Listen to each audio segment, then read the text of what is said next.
Hello students. हमारी next disorder है amnestic syndrome. आज हम इसके बारे में डिस्कस करने वाले हैं amnestic syndrome.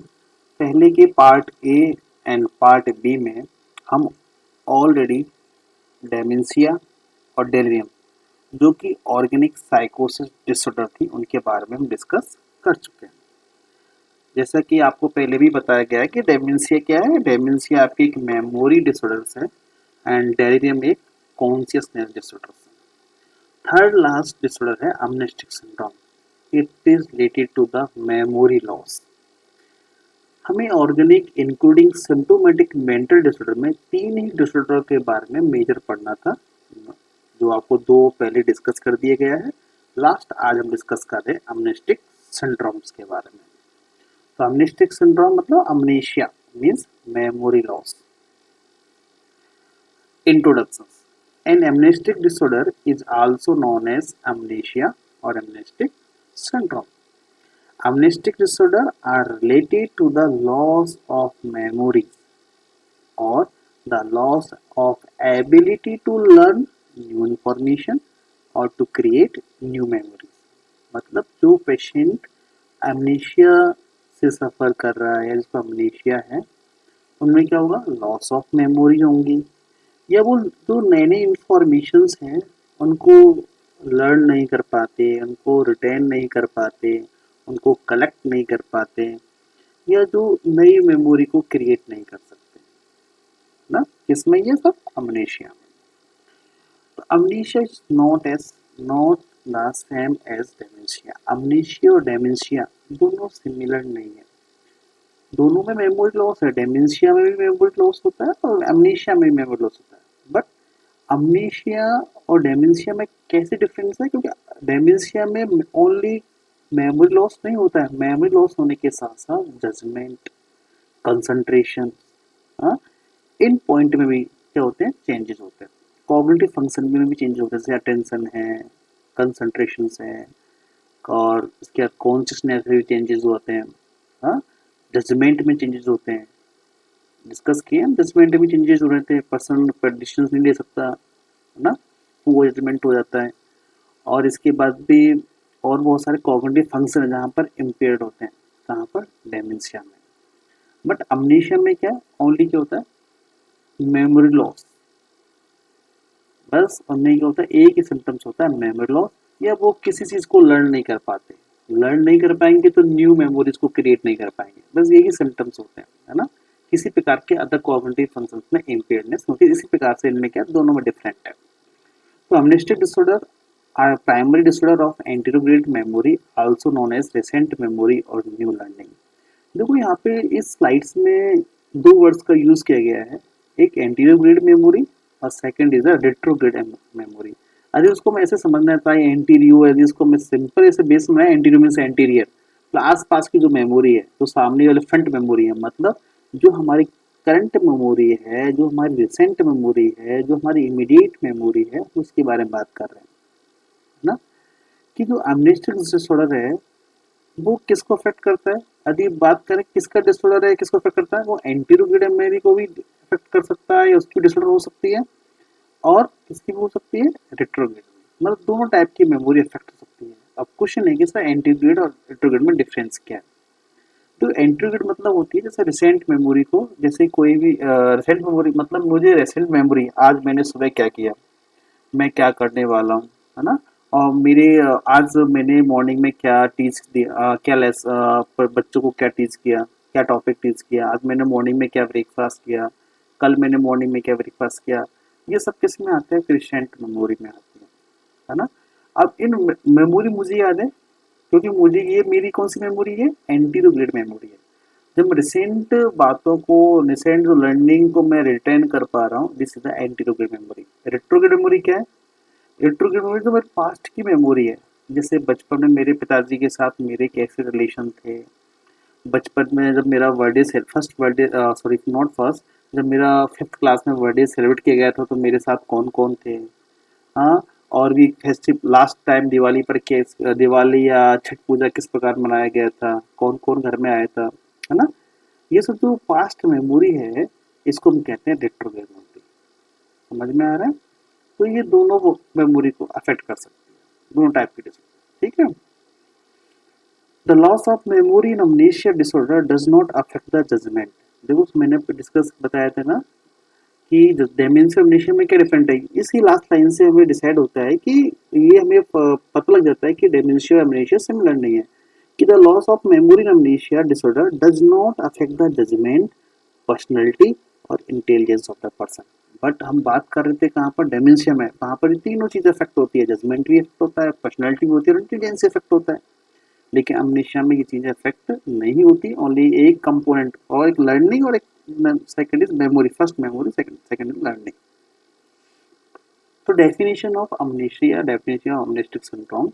Amnestic syndrome is abnormal mental state in which memory and learning are affected out of all proportion of other cognitive function is an otherwise alert and responsive patient.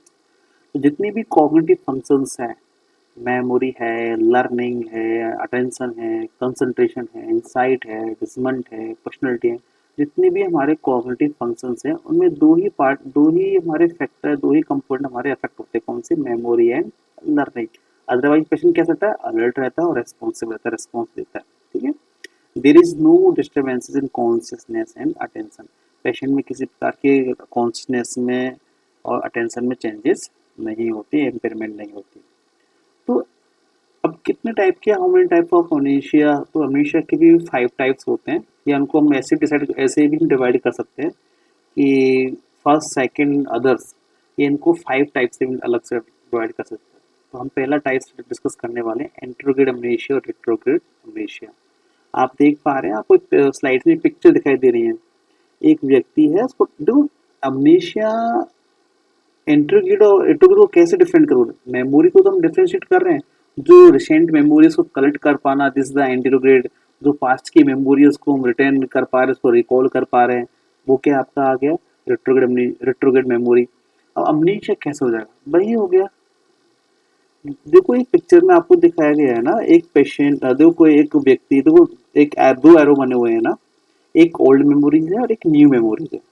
जो व्यक्ति old memories को retain नहीं कर पा रहा, जैसे आज injury हुई, किसी प्रकार से इंजरी हुई, इंजरी हुई पेशेंट को, या प्रोग्रेसिव क्रॉनिक कुछ प्रोग्रेसिव चेंजेस हुए ब्रेन के अंदर, तो पेशेंट को क्या हो गया, रेट्रोग्रेड अमनेशिया हो गया। तो मतलब क्या है, पेशेंट जो ओल्ड मेमोरी है, उसके फादर के साथ उसके कैसे रिलेशन है, रिलेशनशिप थे, पहले की फेस्टिवल उसने क्या क्या किस प्रकार से सेलिब्रेट किया, उसके फ्रेंड्स को, बचपन के फ्रेंड्स, चाइल्डहुड जो एक्सपीरियंसेस है उनको वो क्या होता है, भूल जाता है, मेमोरी लॉस हो जाती है, तब की ओल्ड मेमोरीज इंजरी होने के बाद।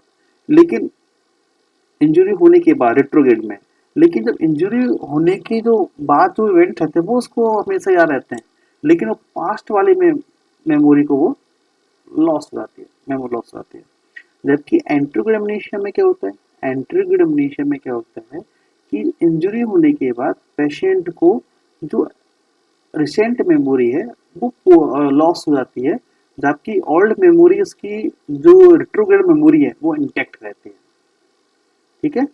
उसने क्या किया, आज मॉर्निंग में क्या किया, मॉर्निंग में क्या सब्जेक्ट को टीच किया, मॉर्निंग में क्या लर्निंग किया, लर्निंग को रिटेन कर पाना, लर्निंग को न्यू इन्फॉर्मेशन को करेक्ट कैप्चर करना, ये नहीं कर पा रहा है, वो किस में आ गया, इंटेरोग्रेड अमनेशिया में। ओके, तो दो टाइप के अमनेशिया हो गए, इंट्रोग्रेड अमनेशिया, रेट्रोग्रेड अमनेशिया। ओके, तो उनको वन बाय वन हम डिस्कस करते हैं। इंट्रोग्रेड अमनेशिया आपको पिक्चर से दिखाई दे रहा होगा, शायद आपको कुछ चीजें याद आ रही होंगी। तो एंट्रोग्रेड अमनेशिया, it refers to the inability to form new memories, है ना। एक व्यक्ति क्या है, न्यू मेमोरीज को क्या कर रहा है, फॉर्म करने में अनेबल है।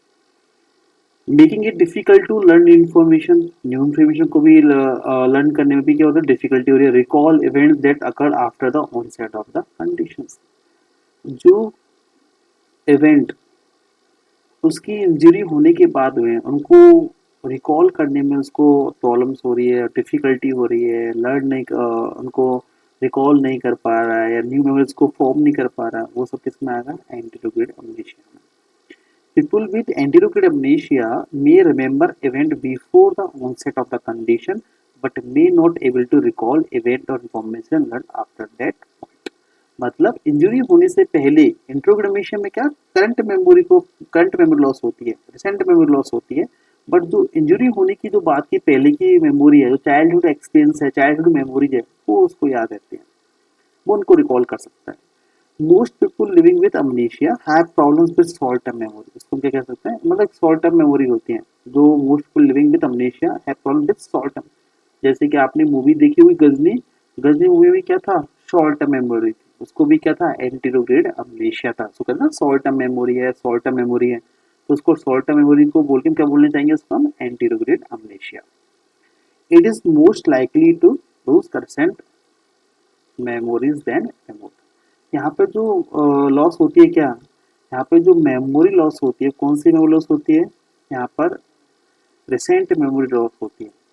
जस्ट कुछ टाइम पहले की मेमोरी लॉस होती है, पहले के इवेंट्स, कुछ दिन पहले के इवेंट्स, या सॉरी नॉट कुछ दिन पहले के, मॉर्निंग के इवेंट्स, एक दिन पहले इवेंट्स, वो रिकॉल नहीं कर पाता। लेकिन रिमोट मेमोरी इसकी इंटेक्ट रहती है, जो कि जिसको हम पहले ही डिस्कस कर चुके हैं।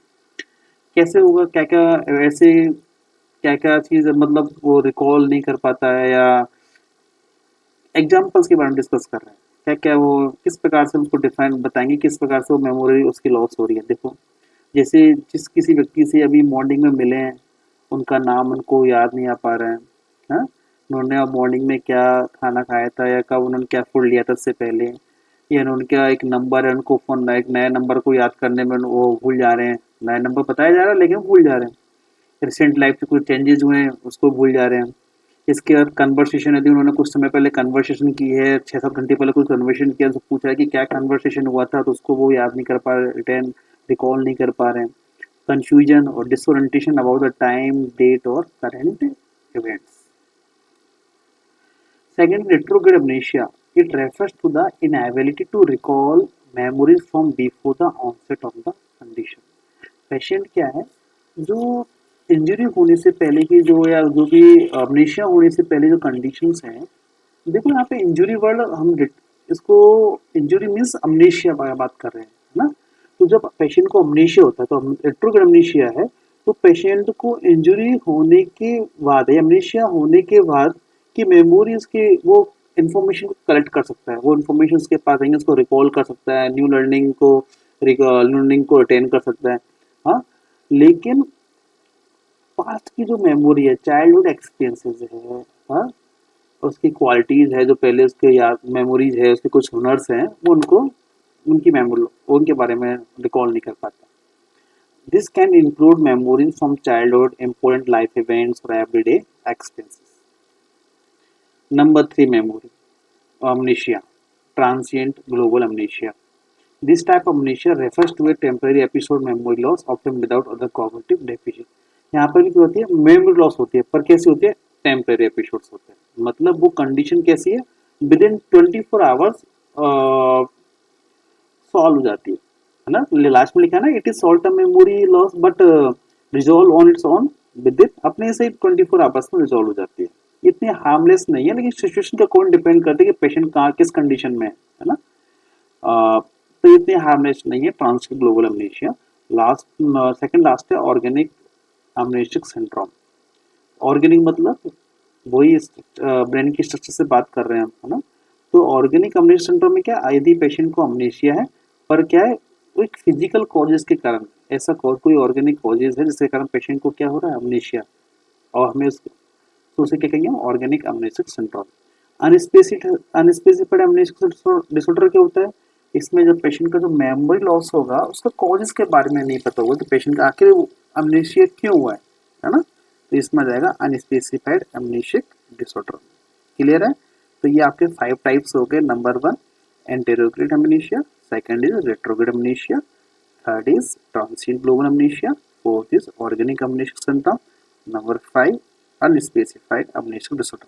जब भी कभी multiple choice competitive examination multiple choice questions आते हैं, एमसीक्यू आते हैं, तो हमेशा वो एंटीरोग्रेड अमनेशिया या रेट्रोग्रेड अमनेशिया से क्वेश्चंस आते हैं। तो ये आपके आ सकते हैं, ट्रांसिएंट ग्लोबल अमनेशिया क्वेश्चन आ सकते हैं। बाकी अदर टाइप ऑर्गेनिक और अनस्पेसिफाइड अमनेसिक डिसऑर्डर से क्वेश्चंस मल्टीपल तो नहीं आते। ठीक है। कॉजेस क्या क्या कॉज हो सकते हैं, किस कारण से अमनेस्टिक सिंड्रोम हो सकता है या अमनेशिया हो सकता है। तो possible causes of amnestic disorder are heart trauma, क्या है, head trauma, lack of oxygen in the brain, tumours in brain zone controlling memory, मतलब उस ब्रेन जोन में ट्यूमर्स हो गया जो कि हमारे मेमोरी पावर को कंट्रोल कर रहा है, ब्रेन इन्फ्लामेशन जैसे इंसेफेलाइटिस हो गया पेशेंट्स को, stroke, cerebrovascular disease, seizures, alcoholism, abuse of drugs, exposure of toxins, metabolic disorder जैसे hypothyroidism, ये सभी कॉजेज हैं जो लीड करते हैं क्या, अमनेशिया। अब क्वेश्चन ये था कि सब हेड ट्रॉमा समझ में आता है, लैक ऑफ ऑक्सीजन, स्ट्रोक्स है, इनके कारण तो क्या हो रहा है, ब्रेन की स्ट्रक्चर में चेंजेस हो रहे हैं, ये डायरेक्टली कॉजेज है जो लीड करते हैं अमनेशिया। पर एल्कोहलिज्म, एल्कोहलिज्म एल्कोहलिज्म कैसे डेल्रियम लीड करता है, देखो मैं अभी इसकी बताऊं तो एल्कोहलिज्म में आता है एक सिंड्रोम्स है, कॉर्सकोफ सिंड्रोम्स। इसमें क्या होता है, जब पेशेंट एल्कोहल एडिक्टेड है, यदि पेशेंट बहुत टाइम से एल्कोहल ले रहा है ना, तो इसको थोड़ा सा इसको और समझा जाए, इसको थोड़ा सा हम इसको और समझना चाहे तो कैसे समझेंगे कि जो पेशेंट, हमारी जो ब्रेन के लिए, हमारी जो ब्रेन है एनर्जी के लिए किस पे डिपेंड्स है, ओनली ग्लूकोज पर, मेजर ग्लूकोज पर डिपेंड है कौन, ब्रेन। बाकी अदर जितने भी हमारे ऑर्गन्स है, बॉडी ऑर्गन्स है, वो कार्बोहाइड्रेट से, फैट से, प्रोटीन से एनर्जी लेते हैं ना, बट ब्रेन किस पे डिपेंड्स है, हमारा ग्लूकोज पर। अब क्या होता है कि जो थायमीन है, विटामिन B1 है थायमीन, वो क्या करता है, वो यूटिलाइजेशन में काम करता है, ग्लूकोज का यूटिलाइजेशन करता है एनर्जी के लिए। अब थायमीन की डेफिशिएंसी होगी तो ग्लूकोज का यूटिलाइजेशन नहीं होगा, थायमीन की डेफिशिएंसी होगी तो क्या होगा, ग्लूकोज का यूटिलाइजेशन होगा एनर्जी में, और यदि ग्लूकोज का यूटिलाइजेशन नहीं होगा तो क्या होगा, ब्रेन को एनर्जी होगी, मिलेगी, नो। तो कैसे सिम्टम्स आएंगे, कंफ्यूजन हो जाएंगे, तो पेशेंट को क्या है, कंफ्यूजन, कॉन्शियसनेस में प्रॉब्लम्स होंगी, अल्टरेशन कंपेयरमेंट होंगी कॉन्शियसनेस में, ये हो जाएगा। अब क्या है, thiamine deficiency the causes of the delirium. अब वो थायमीन की जो कमी है, यदि कोई व्यक्ति लॉन्ग टर्म से अल्कोहल ले रहा है, अल्कोहल एडिक्टेड है, बहुत ज्यादा अल्कोहल यूज कर रहा है ना। अब अल्कोहल क्या करता है, जो अल्कोहल हमारे थायमीन के एब्जॉर्प्शन को इंटरफेयर करता है, मतलब थायमीन के एब्जॉर्प्शन में क्या करता है, ये प्रॉब्लम्स क्रिएट करता है कि थायमीन प्रॉपर रूप से एब्जॉर्ब नहीं हो, कौन, अल्कोहल। यदि कोई व्यक्ति लॉन्ग टर्म से अल्कोहल ले रहा है तो इसे कहते हैं कर्निकोफ सिंड्रोम्स। ओके, तो अब हो गया अल्कोहलिज्म, हो गया, समझ में आया अल्कोहलिज्म का सबको। ओके, तो अल्कोहलिज्म कैसे ब्लीड कर रहा है, अल्कोहलिज्म के कारण होता है थायमीन डेफिशिएंसी, और थायमीन डेफिशिएंसी के कारण क्या हो जाता है पेशेंट को, डायरिया। तो अल्कोहल क्या हुआ, एक तरह से देखा जाए तो अल्कोहल एक तरह का क्या है, रिस्क फैक्टर है, लेकिन मेन कॉज क्या है, थायमीन डेफिशिएंसी। ओके, इसकी डिसऑर्डर्स है सिंड्रोम्स के, जो हम आगे डिस्कस करेंगे जब आपको पढ़ाएंगे क्या, एल्कोहल एडिक्शन पेशेंट के बारे में डिस्कस करेंगे, विड्रॉल सिम्टम्स ये सब डिस्कस करेंगे ड्रग्स के बारे में, ठीक है। एब्यूज ऑफ ड्रग्स, यदि पेशेंट ड्रग्स ले रहा है तभी हो सकता है क्या, deliriums, exposure to toxins, lead, mercury, है ना, metabolic disorders. Okay, clinical features, क्या क्या क्लिनिकल फीचर्स होंगे, लॉस ऑफ मेमोरी, ये तो मोस्ट डोमिनेंट फीचर्स है किसका, अमनेशिया का, डेमेंशिया का, एंजाइटी। अब लॉस ऑफ मेमोरी में दोनों हो सकती है, एंट्रोग्रेड हो सकते हैं और रेट्रोग्रेड हो सकता है। Anxiety, disoriented with time and space, space नहीं place, difficulty learning new information, difficulty recalling past events, Korsakoff syndrome. देखो ये आ गया, यही हम बात कर रहे थे उसी फैक्टर के बारे में, कॉर्सकॉफ सिंड्रोम। मतलब जो पेशेंट जो लॉन्ग टर्म से क्या ले रहा है, एल्कोहल ले रहा है, उनको क्या होने के चांसेस है, कॉर्सकॉफ सिंड्रोम हो जाता है ना। ठीक है, कैसे होगा कॉर्सकॉफ सिंड्रोम, कैसे होगा, a disorder affecting the memory due to the deficiency of vitamin which is common in people with long term alcohol abuse, Korsakoff syndrome, बिल्कुल याद रखिएगा। तो इसकी मैंने आपको पैथोफिजियोलॉजी बता दी है ना। यदि कोई पेशेंट ज़्यादा टाइम या लॉन्ग टर्म से अल्कोहल यूज़ कर रहे हैं, अल्कोहल ले रहे हैं, अल्कोहल लेने के कारण क्या हो जाएगी, थायमीन की कमी हो जाएगी, है ना, थायमिन डेफिशिएंसी हो जाएगी। और थायमिन डेफिशिएंसी की तो ग्लूकोज का होगा, यूटिलाइजेशन नहीं होगा एनर्जी में। यदि ग्लूकोज का यूटिलाइजेशन नहीं होगा तो ब्रेन के पास एनर्जी होगी नहीं होगी, ब्रेन के पास हो जाएगा ग्लूकोज की जो अमाउंट जो जाना चाहिए था, जो मिलना चाहिए वो नहीं मिल पाएगा। पेशेंट को कन्फ्यूजन स्टार्ट, पहले कन्फ्यूजन, देन अल्ट्रेशन कॉन्शियसनेस हो जाएगा, फिर इसके बाद आके मेमोरी पार्ट। ठीक है। No defect in immediate recall, तुरंत कोई चीज़ पूछा जाएगा उससे तो रिकॉल वो उसमें कोई चेंजेस नहीं होगा, उसमें इतनी प्रॉब्लम्स नहीं होती। सबसे जो इम्पेयर्ड होती है वो रिसेंट मेमोरी इम्पेयर्ड, है ना। वैसे तो इंटरव्यू रेट्रोग्रेड हम समझ ही रहे हैं, लेकिन यदि इमीडिएट और रिसेंट और रिमोट की बात करें तो इमीडिएट रिकॉल तो उनमें कोई चेंजेस नहीं होते। क्लियर स्टेट कॉन्शियसनेस, इमीडिएट में भी क्या, जस्ट अभी जैसे आपने कोई क्वेश्चन पूछा उसको पूछा जाए तो पेशेंट आराम से इजीली आंसर देता है, लेकिन यदि मॉर्निंग के बारे में कुछ फूड के बारे में मील क्या लिया था आपने तो आई थिंक उसको याद नहीं कर पाता। ठीक है, रिकॉल नहीं कर पाता। क्लियर स्टेट कॉन्शियसनेस, कॉन्शियसनेस में कोई चेंजेस नहीं होते। No disturbance in attention, evidence of organic brain disease, मतलब कोई ना कोई ब्रेन डिजीज का एविडेंस मिलता है। डायग्नोस्टिक वॉल्यूशन, कैसे हम डायग्नोज कर सकते हैं अमनेशिया एमनेसिक सिंड्रोम को। पेशेंट हिस्ट्री, इसमें क्या करेंगे, पेशेंट की गिवन इन्फॉर्मेशन, ऑनसेट और ड्यूरेशन, ट्रिगरिंग इवेंट, ट्रिगर क्या कौन से इवेंट ट्रिगर किए हैं, है ना। हो सकते हैं ना घर में स्ट्रेस इन्वायरमेंट हो या घर में कोई ऐसा साइकोलॉजिकल उसको वो घर में आइसोलेट रहता हो या सोसाइटी से विड्रॉल कर दो, हो सकते हैं कि स्ट्रेस के कारण भी पेशेंट को डेल्रियम डेवलप हो जाए। लेकिन ऐसे इवेंट के बारे में डिस्कस करेंगे जो ट्रिगर करते हैं, जैसे कंडीशन सही होंगी। अब ऐसे नहीं कि स्ट्रेस के कारण हो गया डायरेक्टली, ऐसा नहीं, पेशेंट को कोई भी एनाटॉमिकल कोई पास्ट ट्रॉमा हुआ होगा, लेकिन कुछ ऐसे इवेंट्स होते हैं स्ट्रेस होते हैं जो उसको ट्रिगर करते हैं, किसके लिए, डेल्डियम के लिए। Medication history, history of substance use abuse, हाँ। साइकोसोशल स्टडीज में एक्सप्लोर एनी साइकोलॉजिकल और emotional factor that may contribute to amnesia such as recent stresses, anxiety, depression, ये भी आ गया है ना। फिजिकल एग्जामिनेशन में monitor vital signs, assess general appearance. Neurological examination में रिफ्लेक्सेस चेक करेंगे, motor functions, sensory perception. Head और नेक का एग्जामिनेशन करने वाले हैं, ठीक है ना। कार्डियोवास्कुलर रेस्पिरेटरी सिस्टम के हम क्या करने वाले हैं, उनका भी हम एग्जामिन करेंगे, क्योंकि हो सकता है कि कार्डियोवास्कुलर रेस्पिरेटरी सिस्टम दोनों क्या ब्लड सर्कुलेशन के लिए के रिस्पॉन्सिबल है। कार्डियोवास्कुलर ब्लड सर्कुलेशन के लिए, रेस्पिरेटरी सिस्टम क्या है, गैस एक्सचेंज के लिए। तो हो सकता है कि दोनों के यदि कार्डियोवास्कुलर और एम्पेयर सिस्टम में किसी प्रकार की कोई अल्ट्रेशन है, उनमें किसी प्रकार की डिजीज है ना, उस कारण से हमारा ब्रेन पार्ट इफेक्ट हुआ। ब्लड इन्वेस्टिगेशन कर सकते हैं, मेटाबॉलिक डिसऑर्डर से तो हम ब्लड इन्वेस्टिगेशन करेंगे। न्यूट्रिशनल डेफिशिएंसी है, विटामिन B1 थायमिन की बात कर रहे हैं, इन्फेक्शन को देखेंगे, इसके लिए WBC ये सब करना होगा। रेडियोलॉजिकल एग्जामिनेशन, यदि ब्रेन के स्ट्रक्चर में चेंजेस हुए हैं तो CT स्कैन, MRI भी करना होगा। मेंटल स्टेटस एग्जामिनेशन करना होगा, पेशेंट के माइंड के किस कंपोनेंट में क्या चेंजेस हुए हैं, चेंजेस को देखने के लिए मिनी मेंटल स्टेटस एग्जामिनेशन करेंगे। क्या करेंगे, मिनी मेंटल स्टेटस एग्जामिनेशन भी करेंगे। मैनेजमेंट क्या होगा, अमनीशिया पेशेंट का मैनेजमेंट क्या होगा, जो भी मेडिकल कंडीशंस है पहले उसको क्या करेंगे, ट्रीट करेंगे। चाहे पेशेंट का कोई मेटाबॉलिक डिसऑर्डर है, पेशेंट को कोई किडनी डिजीज है या कोई हेड इंजरी है, जो भी मेडिकल कंडीशन को ट्रीट किया जाएगा।